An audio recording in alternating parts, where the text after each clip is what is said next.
Everybody, I hope that wherever you are and whatever you're doing, you are having a fabulous weekend. I am obviously not Nikki Gordon Bloomfield, and this is not the studio or Nikki's house, so sadly, no chicken update. But let's be honest, I don't really know anything about chickens, so I pretty much would have said, look, chickens, and that would have been your chicken update. So just picture that, me saying, look, chickens. Just picture a chicken in your head as I do that. Anyway, I am up at a scenic lookout about probably 25 miles outside of Portland, Oregon. I rode the Zero up here. This Zero is on long-term loan to us, and a huge thanks and all my love to Arlo and Renna for letting us have it for a while.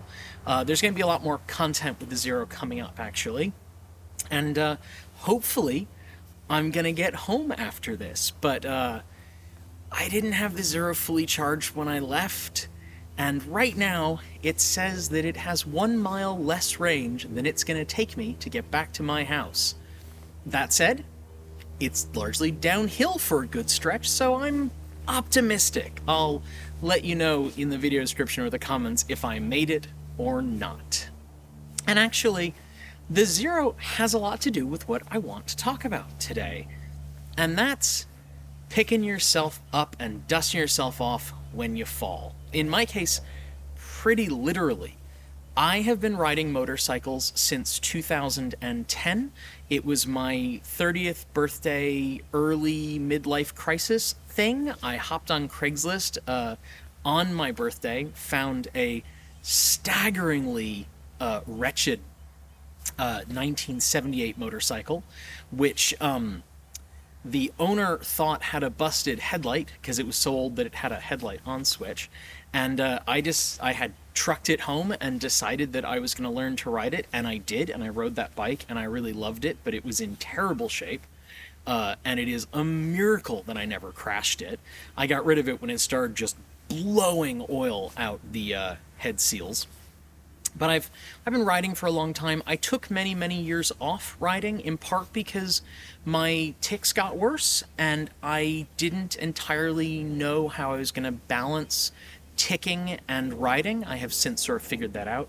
And in part because my mother hated that I rode a motorcycle, and it really bothered her, and I agreed for her peace of mind to stop riding for quite a while. Mom is sadly gone now, and I ride bikes again. Anyway, in that entire time, I had never crashed a motorcycle at speed. I had dropped many bikes, mostly at gas stations. For some reason, the first 3 years I rode, I was terrible at remembering to put my kickstand down at gas stations, and uniquely at gas stations. But I'd never, really fallen. And that's good, because in my early riding days, I was very much not an at-gatter, all the gear, all the time kind of rider. I rode in t-shirts and jeans and stuff, and that's a terrible plan. But this fall, I was actually leaving a motorcycle shop, and there was a somewhat twisty road, and I was on the Zero, and I gave it just a bit too much throttle in a corner. I suspect I hit some water or oil, but it could have just been the tires were old, and it could have just been that I gave it too much juice at the wrong time, and the rear wheel broke loose, and I started to slide. The rear wheel caught, hooked up, threw me one way, bike went the other, about 35 miles an hour, and I slid for a good distance. I was largely fine. I wear, as you can see, quite a lot of equipment. I was wearing Kevlar reinforced jeans, motorcycle boots, a back protector, an armored jacket, a helmet, and armored gloves. And all that happened was that the Kevlar reinforced jeans over my knee failed. I didn't have knee pads in, and I scraped up my knee a little nastily, and that was it. I have since replaced the tires on the Zero because they were pretty old. I also gave the Zero a good tune-up at actually the dealer that I was leaving when I had my crash. And I'll admit, I wasn't sure if I was going to be able to get back on. I really wanted to. I love riding motorcycles. But it was tough because I had this crash, and then we really went into what passes for winter in the Pacific Northwest, which is not a lot to write home about as someone who moved here from Maine. But I didn't ride for a while, and I got in my head a little bit about it. And I'll be honest, I still am a little. I'm more cautious than I was.